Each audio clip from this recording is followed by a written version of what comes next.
क्या आपके साथ कभी ऐसा हुआ है कि आप अपनी फुल प्रिपरेशन के साथ एग्ज़ाम हॉल में एंटर करो, बट एंटर करते ही आपको ये लगने लगता है कि आपको आता तो सब कुछ है, बट आप उसको अच्छे से लिख नहीं पा रहे हो, अच्छे से आंसर फ्रेम नहीं कर पा रहे हो। सो अभी मैं आपको एक क्वेश्चन दूंगी एंड ये क्वेश्चन मैंने एक बहुत इंपॉर्टेंट टॉपिक से लिया है एंड इससे हर साल क्वेश्चन आना लगभग कंपलसरी है। मेरे टाइम में भी आया था, उससे पहले भी आया था एंड आई गेस आगे में भी आएगा। कुछ कुछ टॉपिक्स होते हैं जो सीबीएसई के फेवरेट होते हैं, राइट। उसके अलावा ये क्वेश्चन इसलिए इंपॉर्टेंट है क्योंकि इसमें मैंने ऐसे डायरेक्ट नहीं दिया है कि आप इसको बताओ कि कोई चीज़, कोई टर्म दे दिया कि व्हाट इज़ दिस या ऐसे करके नहीं है। इसमें एक सेंटेंस दिया हुआ है एंड आपको इसको वैलिडेट करना है। अब इस टाइप के क्वेश्चंस आईडी से आते हैं क्योंकि क्या होता है कि आईडी में जैसे आपको कोई सेंटेंस दिया, तो अगर आप उस सेंटेंस को सही तरीके से समझा पा रहे हो तो इसका मतलब ये है कि आपने अच्छे से अपना चैप्टर पढ़ा हुआ है। और आईडी यही चीज़ चेक करता है क्योंकि मैक्रो के जैसे यहाँ पे ऐसे कंसेप्ट नहीं होते हैं। यहाँ पे चेक करते हैं कि आपने कितने अच्छे से चैप्टर को आपने पढ़ा है, कि काफ़ी थ्योरेटिकल होता है। सो आपका क्वेश्चन है, the pre independent India occupational structure experienced growing regional variation. तो इसमें आपसे ये पूछ रहा है कि जो प्री इंडिपेंडेंट इंडिया था, मतलब कि इंडिपेंडेंस के पहले वाला जो इंडिया था, उसमें ऑक्यूपेशनल स्ट्रक्चर में काफ़ी चेंजेस देखने को मिले हैं on a regional basis. Okay, so आपको ये क्वेश्चन अच्छे से लिखना है। बाकी मैं अपने कम्युनिटी पोस्ट में जो आंसर मैंने लिखा है वो मैं थोड़ी देर में इस वीडियो के एंड होते ही शेयर कर दूंगी एंड आप उससे मैच कर सकते हो। अगर मैं आपको बेसिक्स बताऊं कि आप कैसे इस आंसर को लिख सकते हो, तो सबसे पहले आप ये बताना अपने आंसर में कि ऑक्यूपेशनल स्ट्रक्चर क्या होता है, क्योंकि इसमें पूछा है ना कि ऑक्यूपेशनल स्ट्रक्चर जो एक्सपीरियंस किया है हमने उसके बारे में पूछ रहा है, राइट। तो सबसे पहले आप ऑक्यूपेशनल स्ट्रक्चर बताना कि वो होता क्या है, उसकी डेफिनेशन हमारे में एज इट इज़ दी हुई है एनसीईआरटी में लाइन बाई लाइन, तो आप उसको इसमें लिख सकते हो। फिर उसके बाद इसमें पूछा है कि रीजनल वेरिएशन हमको देखने को मिला है ऑक्यूपेशनल स्ट्रक्चर में, तो आप फिर उसको एक्सप्लेन करो, क्योंकि आपको अगर याद होगा, आपने पढ़ा होगा चैप्टर, तो उसमें बाकायदा डेटा दिया हुआ है कि किस हिसाब से रीजनल वेरिएशन देखने को मिले हैं। अब मैं इसमें और ज़्यादा चीज़ें नहीं बता सकती हूँ क्योंकि आपको अपना आंसर अपने आप फ्रेम करना है एंड ये स्टार्टिंग के चैप्टर का है, so you should know this. Now moving further, let's understand some basics of answer writing. So already मैंने इसका नोट्स प्रिपेयर करके रखा है अपने फ़ोन में, देख लो गाइस, इतनी मेहनत कर रही हूँ आप लोग के लिए, प्लीज़ सब्सक्राइब तो कर ही देना एटलीस्ट।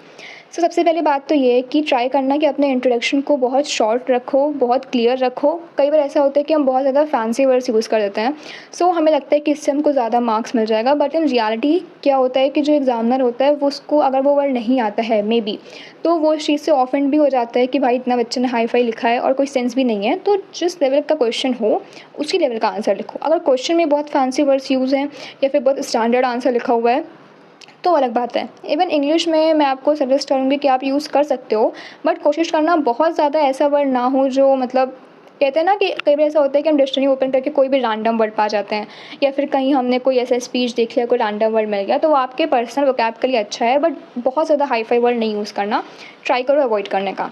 फिर उसके बाद है कि यूज़ हेडिंग्स एंड पॉइंट्स। ये तो मैंने एक पुराना वीडियो पे बनाया हुआ है, उसमें भी मैंने बताया था अच्छे से आपको कि हेडिंग और पॉइंट्स यूज़ करना लाइक वेरी इंपॉर्टेंट। अगर आप कोई भी ऐसा आंसर लिख रहे हो जिसमें आपको लग रहा है कि हेडिंग बनाने जैसा कुछ नहीं है, तो फिर आप उसमें सिंपली पॉइंट बना के लिख दो। लेकिन अगर आप ऐसे पूरा भर भर के पन्ना लिखोगे और उसमें आपने ना कोई पॉइंट डाला हुआ है ना कुछ हेडिंग डाली हुई है, तो एग्जामिनर को बहुत ज़्यादा फ्रस्ट्रेटिंग लगेगी वो चीज़। उसके बाद है कि इंपॉर्टेंट कीवर्ड्स को हाईलाइट ज़रूर करना, ये बहुत ज़्यादा इंपॉर्टेंट चीज़ होती है एंड बहुत बच्चे इसमें गलती करते हैं।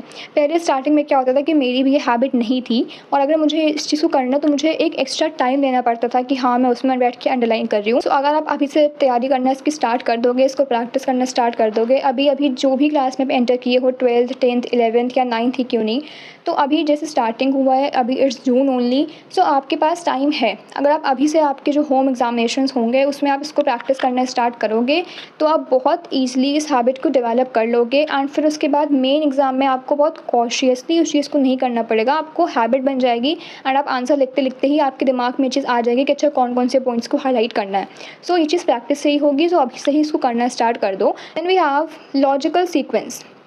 अब कई बार क्या होता है कि कोई क्वेश्चन है उसमें पूछा हुआ है, सपोज 3 क्वेश्चन हैं उसमें कि किसी चीज़ का डेफिनेशन पूछा है, फिर उसके एग्जांपल्स पूछे हैं एंड फिर उसके यूजेस पूछे हैं। अब क्या होता है कि हमने पढ़ा वो क्वेश्चन एंड सपोज वो क्वेश्चन हमारी एनसीईआरटी में या जो भी बुक्स हम पढ़ रहे हैं उसमें एज इट इज़ दिया हुआ है, तो अब हम क्या करते हैं कि जैसा उसमें दिया हुआ है हम उसको यहाँ पर भी वैसे ही कॉपी कर देते हैं। बट हो सकता है कि वहाँ पर क्वेश्चन का सीक्वेंस चेंज हो सकता है वहाँ पर डेफिनेशन पूछने के बाद ही पूछ लिया यूजेस और तब पूछा एग्जाम्पल, जबकि जो मेन क्वेश्चन आपके एग्जाम में आया है उसमें एग्जाम्पल पहले पूछा है, यूजेस बाद में पूछा। तो तो इसलिए आप पहले क्वेश्चन पढ़ लो कि क्वेश्चन में किस सीक्वेंस में पूछा जा रहा है, फिर उसी सीक्वेंस में आंसर लिखो। ऐसा ना हो कि आपने सबसे पहले आंसर किया, किसी टर्म की डेफिनेशन बताई, फिर उसके बाद क्वेश्चन में तो एग्जाम्पल पूछा लेकिन आपने यूजर बता दिया, तो कोई सेंस नहीं है उसका, राइट। तो क्वेश्चन का सीक्वेंस चेक कर लो और तब फिर यहाँ पे सीक्वेंस लिखो।